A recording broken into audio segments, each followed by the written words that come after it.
ठंड शायद विलंब से चल रही है और बहुत धीमी गति से ठंड आ रही है, लेकिन राजनीतिक गर्मी बड़ी तेजी से बढ़ रही है।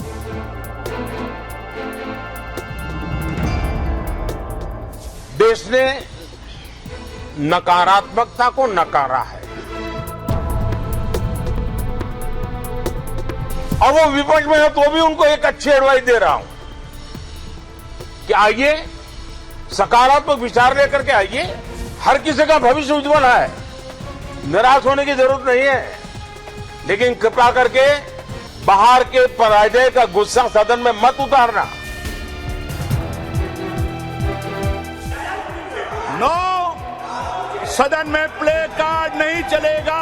सभापति महोदय, इनकी शिक्षा मंत्री जेल में है, इनके आधे दर्जन मंत्री जेल में है, इनको डर लगने लगा है, इनकी लीडरशिप जेल में जाएगा। इसी डर से ये सदन के समय को खराब करते हैं। ये बिल्कुल सच है। लोग कहते हैं कि अगर शेर ने आपको हमला किया तो 12 या 13 चोट लग सकते, लेकिन कोर्ट और वकील ने, पुलिस ने अगर हमला किया तो आपको 18 से ज्यादा चोट लग सकती।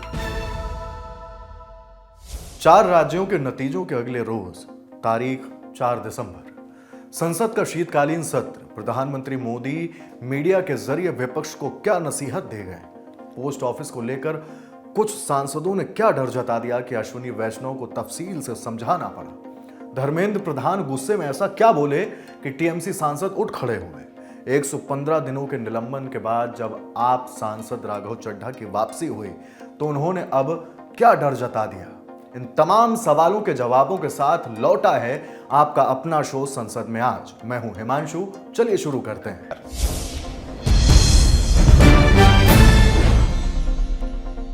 बात लोकसभा से शुरू करेंगे, जहां सुबह 11 बजे तख्तियां हैं, काले कपड़ों को लेकर नारेबाजी है, हंगामा है, फिर है ओम बिरला की नाराजगी। लेकिन इन सब की तरफ चलने से पहले प्रधानमंत्री मोदी की उस बात को जरूर सुनना चाहिए जो उन्होंने 3 राज्यों में बीजेपी की जीत के बाद विपक्ष से कही। और अगर मैं वर्तमान चुनाव नतीजों के आधार पर कहूं तो जो विपक्ष में बैठे हुए साथी हैं, ये उनके लिए गोल्डन अपॉर्चुनिटी है। इस सत्र में पराजय का गुस्सा निकालने की योजना बनाने के बजाय इस पराजय में से सीख करके पिछले 9 साल से चलाई गई नकारात्मकता की प्रवृत्ति को छोड़ करके इस सत्र में अगर सकारात्मकता के साथ आगे बढ़ेंगे तो देश उनके तरफ देखने का दृष्टिकोण बदलेगा, उनके लिए एक नया द्वार खुल सकता है। और वो विपक्ष में है तो भी उनको एक अच्छी एडवाइस दे रहा हूं कि आइए सकारात्मक विचार लेकर के आइए। अगर हम 10 कदम चलते तो आप 12 कदम करके फैसला लेकर के आइए। हर किसी का भविष्य उज्जवल है, निराश होने की जरूरत नहीं है, लेकिन कृपा करके बाहर के पराजय का गुस्सा सदन में मत उतारना। हताशा निराशा होगी, आपके साथियों को आपका दम दिखाने के लिए कुछ न कुछ करना भी पड़ेगा, लेकिन कम से कम लोकतंत्र के इस मंदिर को वो मंच मत बनाइए। और अभी भी मैं कहता हूं, मैं मेरे लंबे अनुभव के आधार पर कहता हूं कि थोड़ा सा अपना रुख बदलिए, विरोध के लिए विरोध का तरीका छोड़िए, देश हित में सकारात्मक चीजों का साथ दीजिए, अच्छी उसमें जो कमियां हो उसकी डिबेट कीजिए। आप देखिए देश के मन में आज जो ऐसी कुछ बातों पर नफरत पैदा हो रही है, हो सकता है वो मोहब्बत में बदल जाए। सुबह 11 बजे का वक्त लोकसभा में नारेबाजी हो रही थी, लेकिन इन नारों में आक्रोश नहीं बल्कि समर्थन था। नारों के बीच लोकसभा अध्यक्ष ओम बिरला आसन पर पहुंचे। ओम बिरला ने दिवंगत सदस्यों को सदन की ओर से श्रद्धांजलि दी। सदन की कार्यवाही आगे बढ़ते ही बसपा सांसद दानिश अली की आवाज संसद में गूंजने लगी। वे कह रहे थे, इस सदन को शर्मसार किया गया है। वह विशेष सत्र के आखिरी दिन हुई घटना पर नाराजगी जता रहे थे। दरअसल बीजेपी सांसद रमेश बिधूड़ी ने विशेष सत्र के आखिरी दिन यानी 21 सितंबर को कमेंट किया था, जिसका विरोध भी हुआ। 4 दिसंबर को जब दानिश अली सदन में पहुंचे तो उन्होंने काले कपड़े पहने थे, गले पर पोस्टर था, बिधूड़ी को सजा दो, लोकतंत्र को बचाओ। संसदीय कार्य मंत्री प्रहलाद जोशी ने लोकसभा अध्यक्ष से अपील की कि दानिश अली जो प्ले कार्ड पहनकर आए हैं उन्हें उतार दें। हंगामे को शांत कराने का जिम्मा ओम बिरला ने संभाला। कहा, अगर तख्तियां लटकानी है तो सदन से बाहर चले जाएं। माननीय सदस्यगण, मैं सभी माननीय सदस्यों से आग्रह करता हूं कि संसद के भवन के अंदर प्ले कार्ड लेकर आना हमारे नियमों के खिलाफ है। मैं फिर नियमों के तहत जो संसद में नियम बनाए उनके तहत आपको आग्रह करना चाहता हूं कि आप सदन से बाहर चले जाएं। तेज हंगामा, नारेबाजी और सीधी चेतावनी। इसके बाद सदन की कार्यवाही को दोपहर 12 बजे तक के लिए स्थगित कर दिया गया। कार्यवाही जब दोबारा शुरू हुई तो पीठासीन डॉक्टर प्रोफेसर किरीट प्रेमजी भाई सोलंकी आसन पर मौजूद थे। हंगामे के बीच उन्होंने सदस्यों से दस्तावेजों को सदन के पटल पर रखने को कहा। इसके बाद केंद्रीय मंत्री धर्मेंद्र प्रधान ने केंद्रीय विश्वविद्यालय अधिनियम 2009 में संशोधन करने के लिए विधेयक पेश करने की अनुमति मांगी। फिर इस विधेयक को पुनर्स्थापित किया गया। दोपहर 12:03 सदन में शून्यकाल का वक्त। तृणमूल कांग्रेस के सांसद सुदीप बंदोपाध्याय ने एक सवाल रखा। कहा, मनरेगा, आवास योजना, स्वास्थ्य के मुद्दे, नेशनल हेल्थ मिशन को लेकर भारत सरकार की ओर से अलॉट की जाने वाली रकम को ब्लॉक कर दिया गया। पिछले 2 वर्षों से लगभग 18,000 करोड़ रुपए ब्लॉक रखे गए हैं। टीएमसी सांसद ने आगे कहा, हम कुछ सांसद और मंत्री दिल्ली आए ताकि मंत्री महोदय से मुलाकात की जाए और उनके सामने मुद्दों को रख सकें। हम कैबिनेट मंत्री की बात नहीं कर रहे हैं, वह मिनिस्टर ऑफ स्टेट हैं। हम वेटिंग हॉल में लगभग 2 घंटों तक इंतजार करते रहे। लगभग 2.5 घंटे बाद जब हम मीटिंग के लिए जाने लगे तो वह दरवाजे के पीछे से निकल गई। सुदीप बंदोपाध्याय ने मांग की कि मनरेगा अलॉटमेंट, आवास योजना अलॉटमेंट को बिना देरी के उपलब्ध कराया जाए। यह आरोप था। इस आरोप के जवाब में जब शिक्षा मंत्री धर्मेंद्र प्रधान ने जवाब दिया तो टीएमसी का खेमा उठ खड़ा हुआ। सदन की वरिष्ठ सदस्य सुदीप जी ने कुछ विषय उठाया भारत सरकार के बारे में, मनरेगा के बारे में, प्रधानमंत्री आवास योजना के बारे में। उनको भारत सरकार ने ब्लॉकेड किया है। अध्यक्ष महोदय, यह तथ्य सही नहीं है। ये भारत सरकार की ओर से बंगाल की गरीबों की पैसा ले जाते हैं और उसको तोलाबाजी करते हैं, कटमनी रखते हैं। यही मूल कारण है। देश की सभी राज्य वित्तीय श्रृंखला में रहते हैं। बंगाल उसके ऊपर खुद को मानता है, बंगाल की सरकार खुद को उसके ऊपर मानता है। सर, मैं on record on the floor of house I would like to remind and like to mention in the PM Poshon Yojana, in the midday meal scheme, they have misappropriated 4,000 crore. 4,000 crore. Government of India has given inquiry to CBI. Everything will come out on the front. Everything will come out to the table. इनकी दिक्कत है, ये गरीबों की पैसा लूट करते हैं, पार्टीबाजी में पैसा खर्चा करते हैं। इनके ऊपर इंक्वायरी होगा। ये सब इनके आधे डजन मंत्री जेल में है। सभापति महोदय, इनकी शिक्षा मंत्री जेल में है, इनके आधे डजन मंत्री जेल में है। इनको डर लगने लगा है, इनकी लीडरशिप जेल में जाएगा। इसी डर से यह सदन के समय को खराब करते हैं। इसके बाद अन्य सदस्यों ने भी अपने मुद्दों को सदन में रखा। फिर कार्यवाही को दोपहर 2 बजे तक के लिए स्थगित कर दिया गया। कार्यवाही फिर शुरू हुई तो नियम 377 के अधीन मामलों को उठाया गया। 2:56 पर केंद्रीय राज्य मंत्री अर्जुन राम मेघवाल ने अधिवक्ता संशोधन विधेयक 2023 पेश किया। इस बिल पर सदस्यों ने अपनी अपनी बात रखी। पश्चिम बंगाल के बहरामपुर से कांग्रेस सांसद अधीर रंजन चौधरी ने भी इस बिल को लेकर प्रतिक्रिया दी। सुनिए। और कोर्ट में हम जैसे लोगों को जो बाहर से कोई केस में इम्प्लीकेट होकर कोर्ट में जाते हैं तो वकीलों ने और कोर्टों की दलालों ने हमें मुर्गा समझते हुए जितना हो सके नोचने की कोशिश करते हैं। ये बिल्कुल सच है। ये बिल्कुल सच है। लोग कहते हैं कि अगर शेर ने आपको हमला किया तो 12 या 13 चोट लग सकते, लेकिन कोर्ट और वकील ने, पुलिस ने अगर हमला किया तो आपको 18 से ज्यादा चोट लग सकते। तो इसी के चलते मुझे ये सलाह देना चाहते हैं हमारे कानून मंत्री को कि अब गरीबों की बात सोचते हुए, आम जनता की बात सोचते हुए ये लीगल एड प्रोसेस को और मजबूत करो। Legal aid for poor and vulnerable people should be strengthened in a manner so that the entire process could be helpful for them. अब चलते हैं राज्यसभा की ओर। राज्यसभा की कार्रवाई सुबह 11 बजे शुरू हुई। सभापति जगदीप धनखड़ ने सदस्यों से दस्तावेजों को सदन के पटल पर रखने को कहा। इसके बाद 11:16 पर सदन में शून्यकाल शुरू हुआ। दोपहर 12 बजे सदन में प्रश्नकाल में सदस्यों ने अपने सवाल रखे। मंत्री जी ने उड़ान योजना के तहत तमाम कनेक्टिविटी तो बनवाई है, लेकिन मैं ये कहना चाहता हूँ कि कैंसिलेशन लास्ट मिनट पे जो होता है फ्लाइट्स का, उससे लोग बहुत परेशान हैं। एक, उनको लोड नहीं मिलता, इस वजह से जो एयरलाइंस है तुरंत लास्ट मिनट पे कैंसिलेशन कर देती है।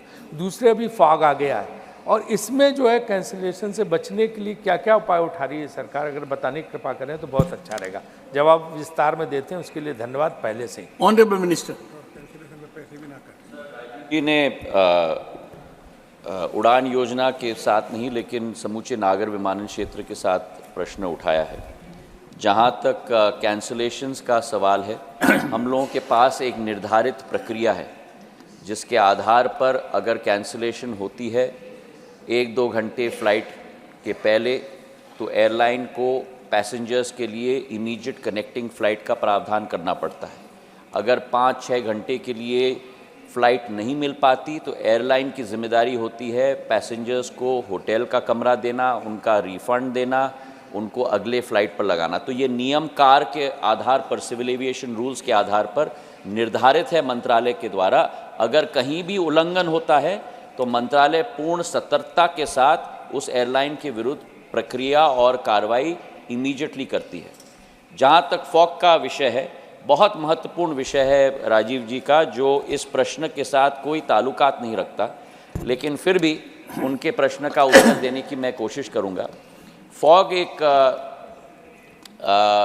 ऐसा माहौल है जिस पर कोई डायरेक्ट कोरिलेशन हम नहीं रख पाते किस दिन फॉग आएगा नहीं आएगा। इसलिए 2021 में जब मैंने मंत्रालय का प्रभार प्रधानमंत्री जी के द्वारा मुझे दिया गया था, जुलाई के माह में नवंबर के लिए फॉग रूटीन के लिए हमने एक नई प्रचलन शुरू की।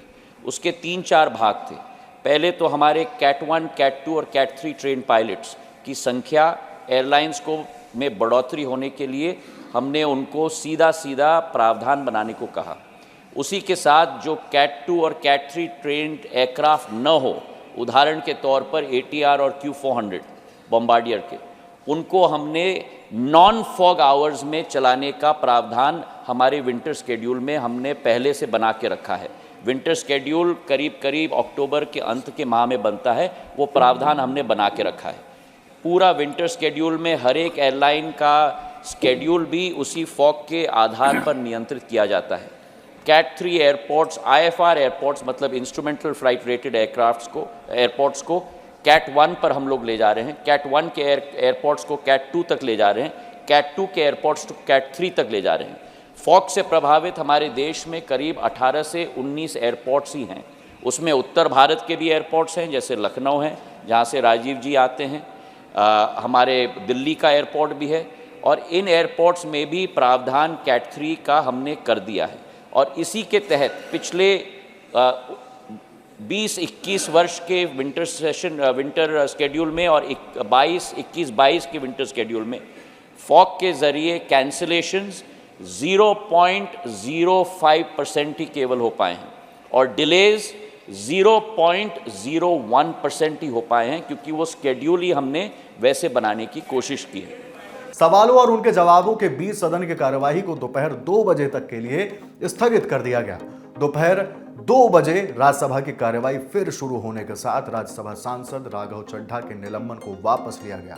GVL नरसिम्हा राव ने इस संदर्भ में प्रस्ताव पेश किया। Honourable members,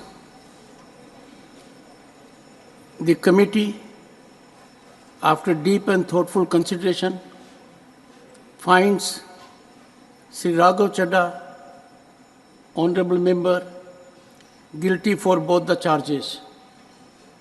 Charge 1, that he intentionally and deliberately presented misleading facts to the media, misinterpreted proceedings of the council, resulting in affront to the authority of the chairman Rajya Sabha, and engaged in outrageous defiance of the resolutions of the House and directives of the Honorable Chairman Rajya Sabha. And charge 2, for including the names of members in proposed select committee without their consent, in blatant transgression of Rule 72 of Rules of Procedure and Conduct of Business in the Council of States, Rajya Sabha. As regards the sentence, the committee finds the suspension suffered by him since 11th August 2023 from the House thus far as sufficient sentence that will meet the ends of justice. Ashwini Vaishnaw ने राज्यसभा में डाकघर विधेयक 2023 पेश किया। 125 साल पुराने Indian post office act को amendment करने के लिए बिल लेके आया गया है, पोस्ट ऑफिस बिल 2023। जैसा हम सब जानते हैं माननीय सभापति महोदय, डाक और डाकघर और डाकिया ये एक ऐसे इंस्टीट्यूशंस हैं जिन पे देश भर में जन जन में बहुत ही एक बड़ा विश्वास है। 125 साल पुरानी संस्था को एक समय था जब लग रहा था कि ये इररिलेवेंट हो जाएगा, विशेषकर जो यूपीए का पीरियड था उस पीरियड में तो प्रैक्टिकली डाक और डाकघर को एक तरीके से फेज आउट करने की नौबत आ गया था। लेकिन पिछले 9 वर्षों में जिस तरह से पोस्ट ऑफिस और पोस्टल इंस्टीट्यूशन को रिवाइव किया गया है, उस रिवाइवल का रिफ्लेक्शन है इस नए बिल में। माननीय सभापति महोदय, पिछले 9.5 वर्षों में डाक और डाकघर और डाकिये को इसको मेल डिलीवरी से सर्विस डिलीवरी के एक इंस्टीट्यूशन में ट्रांसफॉर्म किया गया है। पोस्ट ऑफिस को प्रैक्टिकली एक बैंक में कन्वर्ट किया गया है। डाकघरों का विस्तार 2004 से 14 में जहां 660 डाकघर बंद किए गए थे, आज आपको जानकर खुशी होगी माननीय सभापति महोदय, सदन को जानकर खुशी होगी, 2014 से 2023 के बीच में करीब 5000 डाकघर नए खोले गए और करीब 5746 और नए खोलने की प्रक्रिया में। 115 दिनों के निलंबन के बाद आम आदमी पार्टी के राज्यसभा सांसद राघव चड्ढा डाकघर विधेयक 2023 पर अपनी बात रखने के लिए खड़े हुए थे। उन्होंने क्या कहा, सुने। सर, अपने 115 दिन के सस्पेंशन समाप्त होने पर पहली बार इस सदन में बोलने जा रहा हूं और इस नए संसद भवन में पहली बार बोलने जा रहा हूं, तो आपका संरक्षण चाहूंगा सर। 5 मिनट समय आपका। आप इसे मेडन स्पीच भी मानकर मुझे अधिक समय दे सकते हैं अगर चाहें तो। सर, मैं आम आदमी पार्टी की ओर से द पोस्ट ऑफिस बिल 2023 को अपोज करने के लिए खड़ा हुआ हूं, इसका विरोध करने के लिए खड़ा हूं। सर, ये कानून को अगर बारीकी से पढ़ा जाए तो इसमें 2 बड़े खतरनाक प्रावधान हैं, सेक्शन 9 और सेक्शन 10।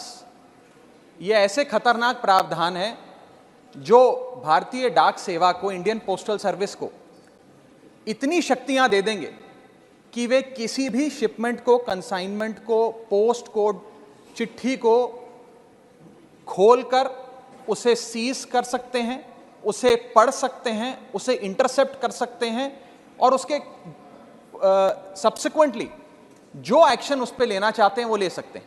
और इसके कोई रूल्स, कोई प्रोसीजर, कोई दायरा, कोई क्राइटेरिया बिल्कुल भी इस पूरे कानून में नहीं लिखा गया है।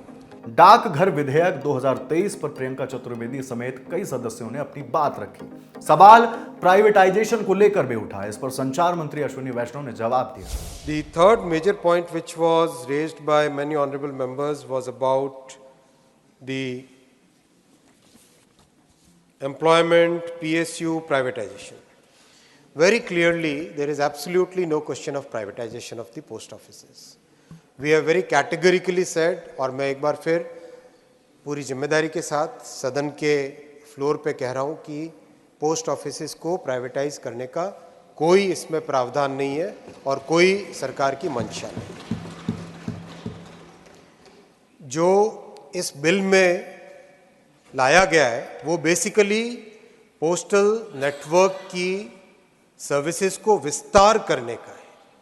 पहले केवल मेल, डाक, इसके लिए पोस्ट ऑफिसेस का कानून के अंदर प्रावधान था और अब उसका विस्तार करके बाकी कई तरह की सर्विसेज को लाया जा सकता है। जैसा कई माननीय सदस्यों ने भी जिक्र किया, आज पोस्ट ऑफिसेस प्रैक्टिकली बैंक बन चुके हैं, बैंकिंग सर्विस की तरह काम कर रहे हैं। पोस्ट ऑफिस सेविंग्स बैंक में करीब 26 करोड़ अकाउंट है और 17 लाख करोड़ रुपए उसमें डिपॉजिटेड है। तो एक साधारण परिवार के लिए पोस्ट ऑफिस सेविंग बैंक एक बहुत अच्छा जरिया है जिससे अपनी सेविंग्स को सेफ रख सके। वैसे ही सुकन्या समृद्धि योजना, जिसमें बेटियों के लिए पूरी ज़िंदगी भर का एक बहुत अच्छा फाइनेंशियल स्टेबिलिटी बनती है, फाइनेंशियल स्ट्रेंथ बनती है, उसमें 3 करोड़ खाते खोले गए हैं जिसमें 1,41,000 करोड़ रुपए डिपॉजिट हुए। महिला सम्मान सेविंग सर्टिफिकेट 21 लाख दिए गए। जैसा कई मान्य सांसदों ने कहा, पासपोर्ट सेवा केंद्र के कारण उनको आज जितनी सुविधाएं मिली है पासपोर्ट बनाने में। चर्चा के बाद यह बिल राज्यसभा से पास हो गया। इसके बाद सदन की कार्यवाही को मंगलवार दोपहर 11 बजे तक के लिए स्थगित कर दिया गया। दोनों सदनों की कार्यवाही में क्या कुछ हुआ हमने आपको बताया। आपको शो कैसा लगा हमें कमेंट बॉक्स में बताएं। देखते रहिए दिल लैंड टॉक। शुक्रिया।